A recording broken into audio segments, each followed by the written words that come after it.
Hey, this is Amber Darst, Dental Insurance Coordinator for Managed Outsource Solutions. I'll be talking a little bit today on gum recession. Maintaining adequate oral health can be quite challenging, particularly in old age. Gum recession is a common geriatric dental problem that occurs when the gums recede or wear away, exposing the pink tissue that covers the root of the teeth. When gums recede, gaps can form between the gum and the tooth, which allows disease-causing bacteria to build up. Also called receding gums, the condition occurs due to poor oral health, which may in turn lead to tooth loss. Treatments for the condition depend on the severity of tissue loss. If left untreated, the surrounding tissue and bone structures of the teeth can be damaged, sometimes resulting in tooth loss. Billing and coding for these dental conditions can be quite challenging. Dental billing service providers who are knowledgeable in the dental codes and related guidelines can easily manage the coding and claim submission processes for dentists. As per reports from the World Health Organization, between 15 and 20% of adults have severe gum disease. Early identification of symptoms and other associated risk factors that lead to gum problems can help prevent these conditions in the long run.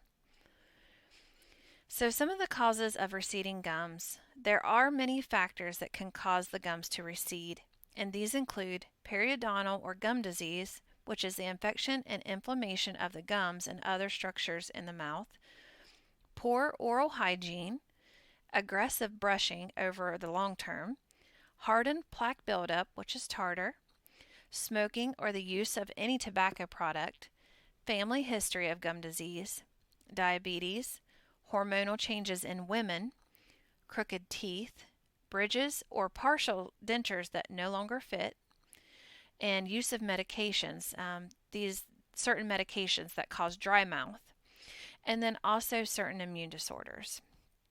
However, age is one of the primary risk factors that lead to gum recession. Reports from Medical News Today suggest that about 88% of people older than 65 years old have receding gums and at least one tooth. In addition, when compared to men, more women tend to develop receding gums. In most cases, the condition does not display any specific symptoms at an early stage, but as the condition progresses, patients may experience certain symptoms such as bleeding after brushing or flossing, bad breath, exposed tooth roots, loose teeth, pain at the gumline, red or swollen gums, visibly shrinking gums, and changing the appearance of the tooth as the tooth appears longer and the space between the teeth increases. Also, sensitivity to cold and heat due to the exposed tooth roots. In most cases, receding gums can be an early symptom of an underlying dental problem like gum disease and therefore can increase the risk of tooth decay and tooth loss. Diagnosis of this condition begins with a detailed physical examination to identify the key issues affecting the gums. A dentist may use a probe, which is a process that uses a small painless ruler to measure the gum pockets. According to the National Institute of Dental and Craniofacial Research, normal pocket sizes range between 1 to 3 millimeters. Anything larger is a sign of gum disease or periodontal disease. Generally, most cases of mild gum recession do not require any specific treatment. Dentists or periodontists may provide suggestions for gentle brushing and to monitor the gums. Treatment for receding gums depends on the underlying causes and can help reattach or restore the gum tissue around the teeth. Common treatments include scaling and root planing, which removes the plaque and tartar from below the gum line, composite restoration, which uses tooth-colored composite resins to cover the surface of the root, and then also using desensitizing agents, varnishes, or dentin bonding agents. If an infection is found in the gums, antibiotics may be prescribed by the dentist. Medications like topical antibiotic gel, enzyme suppressants, antiseptic chips, and antimicrobial mouthwash may also be used to treat the underlying problem that is causing gum recession. If the initial treatment does not yield the desired results, An oral surgeon may suggest surgery for severe cases of receding gums. Common surgical options include flap surgery and grafting. Regarded as a deep tissue cleaning, flap surgery helps reduce bacteria and tartar buildup within the gums.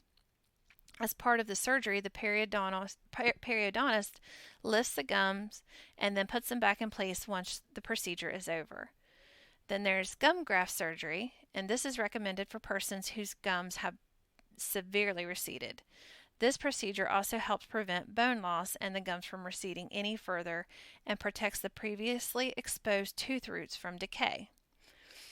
There is also a new procedure called the pinhole surgical technique, which is minimally invasive and it's for mild to moderate receding gums. This procedure involves making a tiny hole in the gum tissue above the exposed tooth root, where the dentist will insert a special tool into a hole to separate the gum from the tooth and then stretch and reposition the gum back over the exposed tooth root. It is estimated that periodontal diseases such as receding gums are responsible for about 70% of adult tooth loss. If treated at an early stage, the outlook for early stages for gum disease can be good. Once the gums have receded, they cannot grow back. However, some treatments can reattach and restore gum tissue around the teeth. Maintaining good oral hygiene and attending regular dental checkups can help prevent, slow, or stop gum recession. Billing and coding for dental disorders can be a challenging process. For accurate and timely medical billing and claim submission, healthcare practices can outsource their billing and coding tasks to a reliable physician billing company. And that's it. I hope this helps, but always remember that documentation and a thorough knowledge of payer regulations and guidelines is critical to ensure accurate reimbursement for the procedures performed. Thanks for listening in.